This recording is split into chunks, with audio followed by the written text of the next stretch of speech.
lagi dengan kita tim Coach Shop Semarang. Hari ini kita akan bedah buku Love of My Life. Oh ya, sebelumnya nih sebelum ke topiknya, kita perkenalan dulu dari tim Coach Shop Semarang. Di sini ada saya Nabila, saya Eva, saya Mela, saya Kevin. Ya, nih dan kita berempat akan bedah buku tentang hedonistik. Iya, temanya tentang hedonistik dari Love of My Life. kita masih membahas buku yang sama dari yang sebelum-sebelumnya, Love of My Life, karya dari Poppy Pamungkas.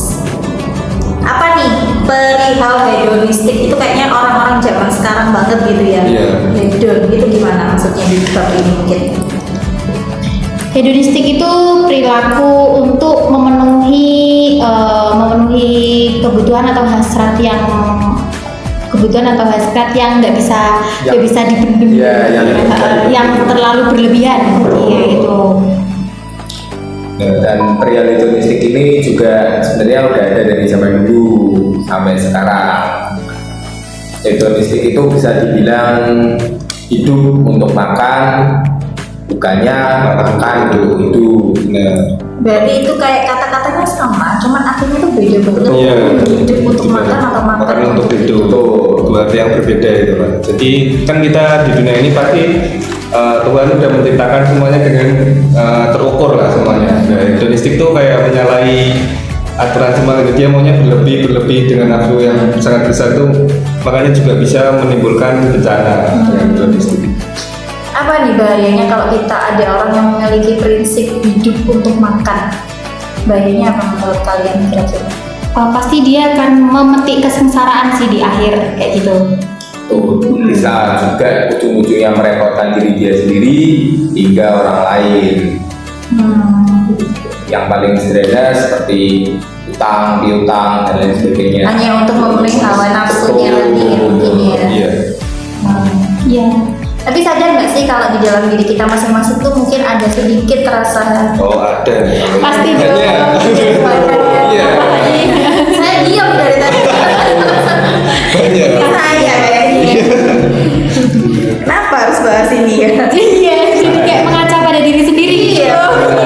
Jadi ibaratnya mungkin gini ya, kita punya gaji 1 juta, tapi kita pengen barang yang harganya mungkin 5 juta kayak gitu. Nah, kita nggak mau nabung dulu, tapi gimana caranya? Aku ini lagi pengen banget punya ini, pokoknya harus akhirnya kita mungkin Iya, benar. Jadinya nggak bisa nabung, akhirnya mungkin yang awalnya 1 juta itu cukup untuk makan dan kebutuhan sehari-hari, akhirnya bulan depannya 1 jutanya berkurang mungkin 500.000 karena untuk membayar hutang tadi gitu kali ya. Iya, benar kayak gitu. Jadi ya memang sebenarnya kita butuh barang tersebut bukan karena kebutuhan kita atau memang kita beli itu untuk buat kita mungkin beli kayak gitu untuk menuruti hawa nafsu kayak lapar mata kayak gitu contohnya. Terus habis itu karena bisa jadi loh kita juga sebenarnya hedonistik di diskon gitu loh. Nah itu biasanya kan lihat Memancing. biasanya 3.3 kita tuh nggak butuh sebenarnya, tapi karena lihat diskon wah mumpung ini 3.3 Iya. kayak gitu kan membuat kita tuh semakin hedonistik. Itu mindsetnya kayak sudah di alam bawah sadar. Jadi aku harus cek Iya. Berarti kita juga harus menerapkan itu di penjualan kita kayak Iya. Tapi kayaknya kalau kita lagi ngadain promo di tanggal kembar itu bukan ngajak kalian buat hedon Iya. gitu ya, kan Iya. barang yang kita jual ini invest Iya, ya. invest. Untuk buat kalian bikin apa ya? Usaha kalian. Nambah uang malah. Makanya kan mungkin orang-orang yang beli barang kita ini bukan orang-orang yang nggak punya duit atau hutang dulu ya. Iya. Pasti mereka sudah punya Mereka duit sudah semua kan. punya, betul. jadi persiapkan gitu loh. Dan ini Maaf ya sekalian promo ya. Aduh, mahal. Terus ya biasanya kayak gitu tuh untuk nurutin gaya hidup sih lebih tepatnya. Jadi Benar. kayak kita tuh kurang puas sama diri kita sendiri. Jadi tuh misalnya bisa jadi karena kok itu orang itu punya barang ini ya, kok aku belum. Jadi aku pengen beli tapi mengusahakan dengan cara yang nggak masuk logika gitu. terlalu Itu dipaksakan prosesnya untuk Makanya kan sekarang banyak banget yang Pinjol. pinjol, apalagi sekarang pinjaman mudah. Iya, apalagi itu Mancing. jadi kayak sikap hedonistiknya orang itu kayak semakin difasilitasi Iya, gitu. mudah kan semuanya sekarang. Peleter ya, soalnya Iya. peleter Gojek, peleter apa gitu.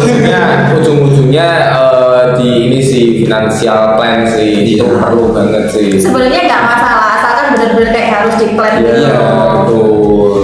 Aku pernah baca sih kayak gini, mungkin ada kata-kata kita kalau mau beli, misalnya kita mau beli scanner ini harganya 500.000 gitu ya. Nah, pada saat kita mau beli ini kita harus memastikan uang yang ada di tabungan kita itu 2 kali lipat dari harga. Iya. Iya, benar nggak sih? Pernah nggak sih kalian dengar? Pernahnya aku dengarnya harus 10 kali. Minus 10%-nya malah. 10 kali. Jadi 10 kali kalian malah. iya punya bisa beli 10 kalian bisa. Tapi tergantung produknya itu. Kalau produk yang dalam artian barang-barang khilafah, Iya, kayak khilafah, mobil dan lain-lain itu 10% sebaiknya ada. Nilai barangnya itu 10% dari total tabungan. Oh gitu, malah. Iya, itu yang saya tahu. Lebih baiknya sih. Diingat ya Mbak ya, kita Iya, bener. kita kaum perempuan yang mungkin sering hilaf Kalau- diskon tadi tanggal Ya kalau 3. barang-barang seperti ini saya rasa malah sangat bisa dibeli banget Iya. karena ini benar-benar meningkatkan produktivitas dan kebutuhan kalian. Berarti mungkin kalau orang yang jarang beli berarti kita kurang meracuni mereka ya. Kurang edukasi, Edukasi, Iya, edukasi. sehingga mereka belum dapat makna dari benda ini tuh untuk apa Iya. bagi mereka Iya. dan toko mereka. Wah, seru sekali nih kita bahas ini. Bahas sambil promosi. Sebelumnya kita nggak pernah promosi loh. Iya. Ini soft selling. Ini karena mungkin ada Mas Kevin ya, jadi kita bawa pengen jualan. Apa nih kira-kira conclusion dari buku perihal hedonistik? Di sini ada kata-kata kenikmatan hidup sesaat adalah orang tua dari penderitaan. Iya. Conclusionnya menurut Mas Kevin apa nih? Conclusionnya menurut saya seperti di quotes tadi ya, orang tua dari penderitaan ya, karena jika kita melakukan tindakan hedon, beli ini beli itu, nggak ada financial plan dan lain sebagainya, ujung-ujungnya nanti bisa terlilit utang, merepotkan saudara, teman, dan diri sekalian sendiri. Itu adalah orang tuanya itu maksudnya. Yang lainnya?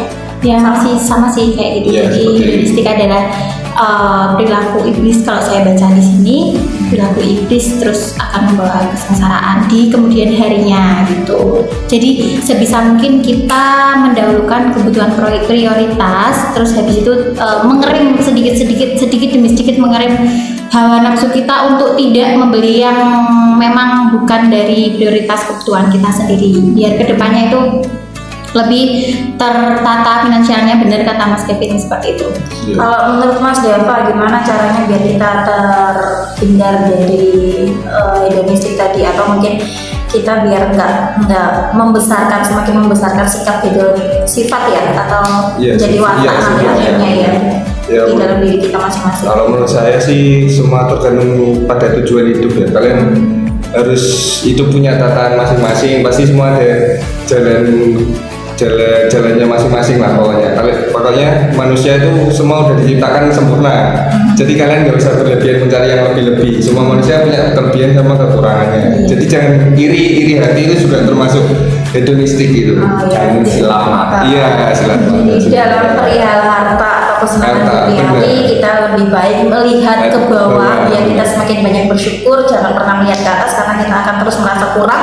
Tapi kalau dalam seperihal ibadah, kita harus sering melihat orang yang ada di atas kita, agar kita terus terpacu untuk melakukan ibadah atau menjadi orang yang lebih baik. Ya. Itu sih kayak intinya dari kita ya.